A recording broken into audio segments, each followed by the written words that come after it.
반갑습니다. 주식탐구생활 전지인입니다.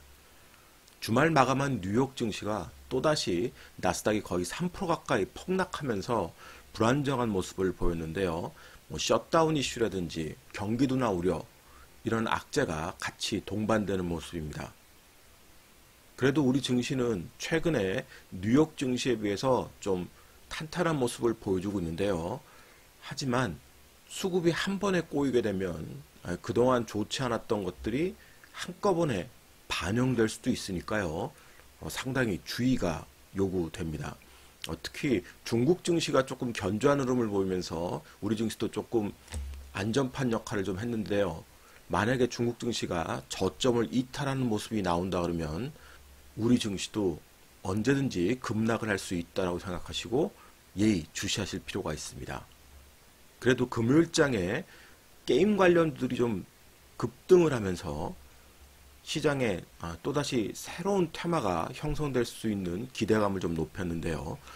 바로 중국에서 신작 게임 일부를 출시할 것이다. 이런 소식이 전해졌기 때문입니다. 일단 그 뉴스를 좀 살펴보고요. 과연 게임주들이 계속해서 테마를 형성하면서 강세를 보일 수 있는지 아니면 일시적 흐름일 뿐인 건지 우리가 생각해보는 시간을 가져보죠.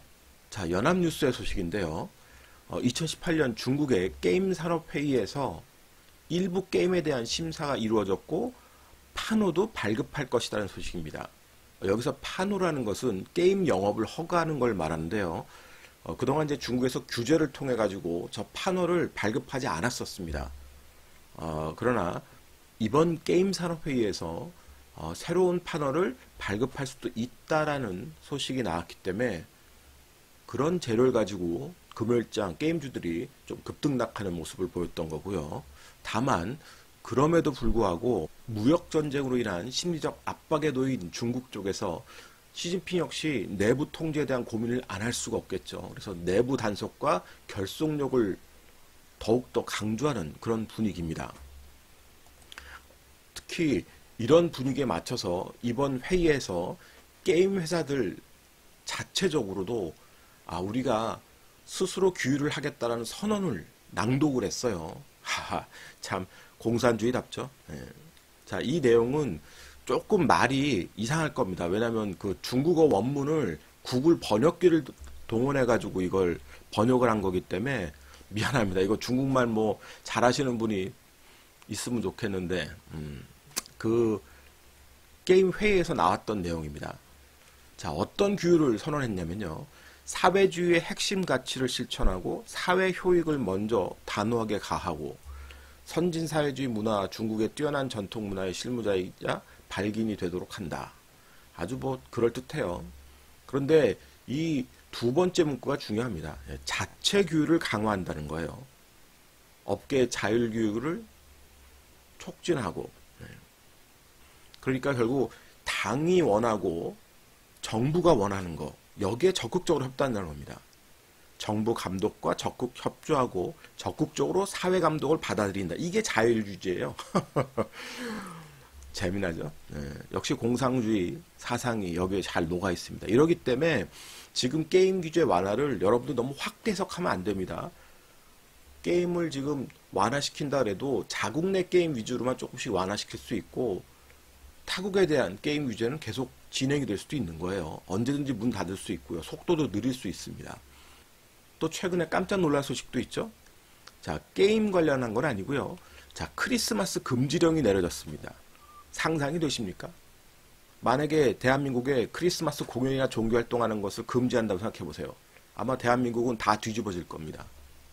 그런데 중국은 버젓이 그럴 수 있다는 소리예요. 왜? 공산주의고 독재주의니까. 얼마든지 가능하다는 소리입니다. 크리스마스 이브날 저녁에 뭐 노점상들까지도 이런 크리스마스 축제 분위기를 연출한다 그러면 그냥 단속할 방침인 거예요. 그만큼 지금 내부 단속에 나선 겁니다. 무역 전쟁하고 계속 하겠다는 소리죠. 결코 시진핑은 쉽게 포기하지 않습니다. 무릎 꿇지 않는다는 소리예요. 그래서 글로벌 시장이 새로운 모멘텀을 얻기가 정말로 어렵다는 소리입니다. 그렇지만 세력들은 어때요? 이런 뉴스 가지고 어쨌든 간에 뭔가를 해보려고 한다는 소리입니다. 이런 뭔가 해보려고 할 때 세력들의 구미에 맞는 종목을 우리는 찾아야 되는 거고, 거기에서 정말 세력이 입성하고 수급이 들어오면 매매를 하면 되는 거예요, 우리는. 자, 그러면 천지는 개인적으로 게임주 중에서 어떤 종목에 관심을 갖고 있느냐. 물론 기술적으로는 금요일 날 급등한 종목들이 수급이 붙어 있으면 좋습니다. 그런 종목들. 장중 트레이딩하기 충분히 가능한 종목들도 있어요. 그렇지만 모멘텀도 같이 받을 수 있는 종목을 한 번 더 생각해 볼 필요가 있습니다. 그래서 천지인 개인적인 겁니다. 여러분들한테 추천한다는 게 아니라 내가 개인적으로 관심을 갖고 있는 그런 종목은 넵튠입니다. 한번 배틀그라운드 재료를 가지고 초급등을 했었던 종목이죠. 자, 한번 보겠습니다. 자, 여전히 배틀그라운드가 1위의 자리는 내줬지만 리그 오브 레전드, 정말 전설의 지금 게임이죠. 전 세계적으로 엄청난 흥행을 하고 있는 리그 오브 레전드 바로 뒤에 배틀그라운드가 있습니다. 뭐 배그라고 부르더라고요. 개인적으로는 게임을 거의 안 하기 때문에 잘 못합니다. 별로 재미도 잘 못 느끼고요, 게임에 대해서. 그렇지만 이런 거 보면 참 대단하긴 해요. 네. 배틀그라운드가 2등인데요. 뭐 온라인, 뭐 유튜버들도 많이 있죠. 배그하는 유튜버들도 많이 있고 상당히 인기 있는 게임입니다. 자, 이런 게임을 개발한 개발사의 모회사 블루홀에다가 넵튠이 투자를 일부 해놨는데 그 지분 가치가 얼마든지 부각이 다시 또 될 수 있죠. 왜냐하면 배그가 중국에 들어간다고 생각을 해보세요. 못 들어가더라도 그런 기대감만 갖고도 세력들은 얼마든지 주가를 움직일 수 있다는 소리입니다. 자, 그리고 넵튠의 자회사인 블록소프트라고 있습니다. 이 블록소프트에서 카카오의 그 아주 대표적인 캐릭터죠. 카카오 프렌즈를 IP로 해가지고 지금 프렌즈 대모험이라고 하는 그런 게임을 개발해서 사전 예약 중에 있습니다. 많은 젊은 친구들이 좋아하죠. 아주 귀여워하고 상당히 사랑스러운 캐릭터로 지금 많은 이들의 그런 사랑을 받고 있습니다. 이 캐릭터 가지고 지금 게임을 만들었어요. 사전 예약을 하고 있고. 근데 이 게임이 잘 된다 그러면 그것만으로도 모멘텀을 받을 수 있다는 소리입니다. 자, 한번 보시죠. 블록소프트, 여기서 지금 만드는 겁니다. 70% 정도 지분을 갖고 있는 회사가 바로 넵튠입니다. 본격적인 자회사인 거죠, 블록소프트는. 자, 그리고 블루홀, 아까도 얘기했듯이 배틀그라운드를 만든 회사의 모회사입니다. 여기에 지금 2.3% 정도, 지분율은 작지만 장부가는 570억 정도가 돼요. 그런데 만약에 배틀그라운드가 중국에 서비스된다 그러면 엄청나게 또 폭발적으로 사람들의 관심을 받을 수가 있겠죠. 그러나 서비스될 가능성이 많다고 보진 않습니다. 저들이 언제나 변심할 수도 있는 거고 안 할 수도 있는 거니까요, 중국은. 그러나 그런 기대감이 시장에 전해지고 세력들이 움직인다면 끼 있는 종목이기 때문에 언제든지 움직일 수 있다는 소리입니다. 자, 그리고 넵튠의 그런 그 가치를 인정한 카카오 게임즈가 지분을 투자해서 지금 여기 지분상에는 2대 주주인데요. 실질적으로 그 전환 사채 물량까지도 있기 때문에 그것까지 포함하면 1대 주주가 됩니다. 카카오 게임즈가요. 그리고 넵튠에서 나오는 게임들 앞으로 계속해서 카카오 게임즈를 통해서 서비스가 될 거고요. 자, 지금 전환가액이 조정이 됐는데요. 240억 정도의 전환 물량 중에서 50억 정도를 카카오 게임즈가 보유하고 있고 나머지는 이제 벤처 투자들입니다. 그리고 또 3회차에 60억 정도의 그런 사채 물량이 있는데 이 물량은 내년도 4월 이후에 나올 물량이기 때문에 내년도 3월까지 주가가 움직이는 거에 대해서는 크게 부담이 없어요. 그런 것을 여러분들이 체크하시면 될 것 같고요. 자, 다만 이제 실적이 좋지 않습니다. 실적이 좋지 않아서 이 부분은 조금 아쉽지만 그래도 카카오 게임즈라는 대주주를 갖고 있기 때문에 유보율도 넉넉하고요. 증자를 통했고 사채를 발행했기 때문에 뭐 당장 부도나거나 망할 이유가 없습니다. 이 회사가. 그러면 주가의 흐름을 통해서 우리가 기술적인 흐름을 살펴보도록 하겠습니다. 자, 이 장대 음봉 맞은 날, 이거 보이시죠? 이 장대 음봉 맞은 날이 바로 카카오 게임즈가 투자한다는 날입니다. 엄청난 갭상승을 했어요. 20% 정도 갭상승을 한 다음에 장대 음봉을 뚫겨 맞았습니다. 자, 그리고 기술적 반등을 했습니다만 전체적으로 시장이 부진하면서 쭈르르 미끄러져 내려왔고요. 최근에 바닥권에서 빠지지 않고 이 코스닥 지수도 마찬가지로 저점을 이탈하지 않았으니까요. 바닥에서 횡보하는 모습입니다. 그런데 이제 금요일장에서 그런 중국 관련 재료가 나오면서 게임주들이 이제 급등하다 보니까 잠깐 수급이 붙어가지고 급등했다가 긴 꼬리 달린 이유는 역시 거래량입니다. 다 물려있는 자리인데 거래 요만한 거래 갖고는 택도 없죠. 30억 가지고 뭘 하겠습니까? 그러면 여러분들이 이 종목에 관심을 만약에 갖고 뭐 천진처럼 관심을 갖고 있다면 어느 순간을 노려야 되겠어요? 저 배틀그라운드에 대한 뉴스, 또 카카오 프렌즈에 대한 뉴스, 그리고 수급, 이걸 보시면 되는 겁니다. 특히 기술적으로만 본다 그러면 수급이 강력하게 붙는 시점을 기다려야 되겠죠. 그렇게 해서 수급이 붙어주면 충분히 빠른 매매도 되고, 아마 전고점을 요 앞전에 있던 고점대 13,500원 근처의 전고점을 한번 도전을 해볼 겁니다. 그러기 위해서 수급이 붙는 거니까요. 자, 그러면 이 종목이 과거 배틀그라운드 가지고 재료가 났을 때 얼마나 급등했는지 한번 볼게요. 자, 7,000원대 있던 바닥권에서요, 순식간에 2만원대로 갔습니다. 300% 그냥 순식간에 한 달 만에 폭등한 거예요. 300%. 뭐 굳이 따지면 뭐 2달 정도가 됐다고 보지만 순식간인 겁니다. 그러니까 배틀그라운드가 만약에 중국에서 서비스 될 수 있다라는 바람만 불어준다면 저 정도 급등은 언제든지 할 수 있다는 소리예요. 물론 역시 수급입니다. 이렇게 수급이 붙어주니까요. 완전히 그냥 순식간에 급등해버리죠.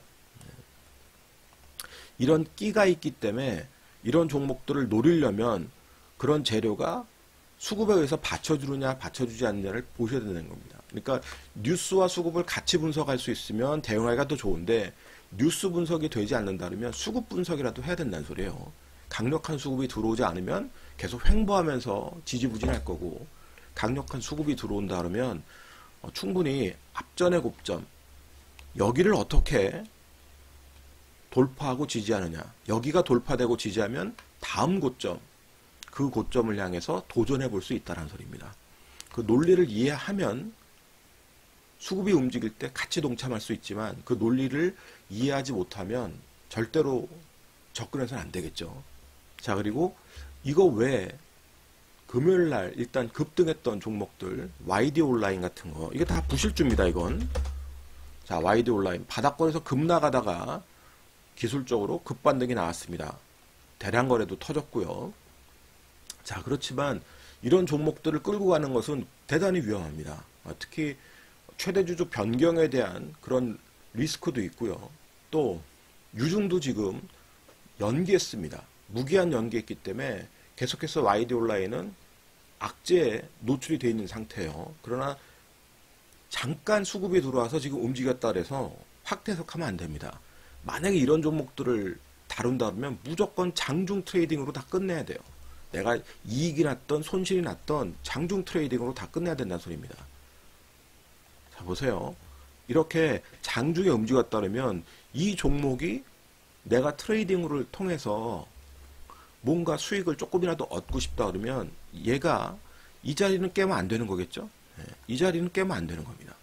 이렇게 급등해서 올라왔는데 이 자리가 깨지면 다 그런 재료가 다 소멸됐다고 봐야 되겠죠, 기술적으로는.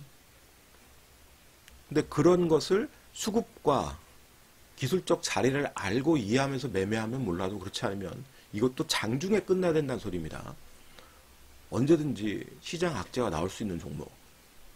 그래서 같은 게임들에도 여러분들이 조금 더 안전한 종목을 하려면 역시 좋은 게임을 보유하고 있는, 인기 게임을 보유하고 있는 종목들을 좀 보실 필요가 있습니다. 자, 펄어비스 한번 보죠. 바닥권에서 지금 조금씩 돌아 나오려고 하고 있습니다. 전일 거래도 좀 좋았고요. 그러니까 이런 종목들이 수급이 붙어줄 때, 자, 펄어비스 같은 경우 수급을 보시면 최근에 기관하고 외국인들이 들어오고 있습니다. 특히 외국인들이 계속 매매들이 지금 입질로 들어오고 있죠. 쭉 외국인들이 들어오고 있는데, 이 외국인들의 그런 흐름을 보고 매매를 해야 된다는 소리입니다. 또는 NC소프트나 넷마블 같은 종목들을 보셔도 되는데요. 그러나 넷마블은 수급이 조금 부족합니다. 자, 들락달락 꾸준하게 들어오지 않고 들락달락 하고 있죠, 넷마블이. 자, 그러다 보니까 주가의 위치도 바닥권인데 아직 21 이평선도 올라타지 못하고 되게 불안정한 흐름을 보여주고 있어요. 같은 게임들에도. 자, 반면에 NC는 추세를 만들고 가고 있습니다. 자, NC는 거꾸로 추세를 만들고 가고 있죠. 최근에 이제 고점에서 매물이 나오면서 손바꿈이 이루어지고 있는 과정인데요. 그러나 이것도 외국인 기관 수급을 보고 매매하는 수급 매매가 돼야 된다는 소리입니다. 재료 매매보다는. 자, 기관과 외국인이 서로 물량을 주거니 받거니 하면서 지금 주가의 흐름을 만들어 놨는데요. 그러니까 이렇게 아예 대형 종목군에서 외국인 기관 수급을 보면서 트레이딩을 하든 아니면 넵튠 같이 한번 재료가 붙으면 확실하게 붙을 수 있는 종목을 하든지 이래야 된다는 소리입니다. 또 웹젠도 한번 보도록 하겠습니다. 그 당일날 아주 수급이 잘 들어왔죠. 이런 종목들 수급주 보고 매매하는 겁니다. 수급을 보고요. 자, 기관이 최근에 바짝 들어오면서 주가의 위치가 좋아졌습니다. 수급 매매가 될 수 있다는 소리죠.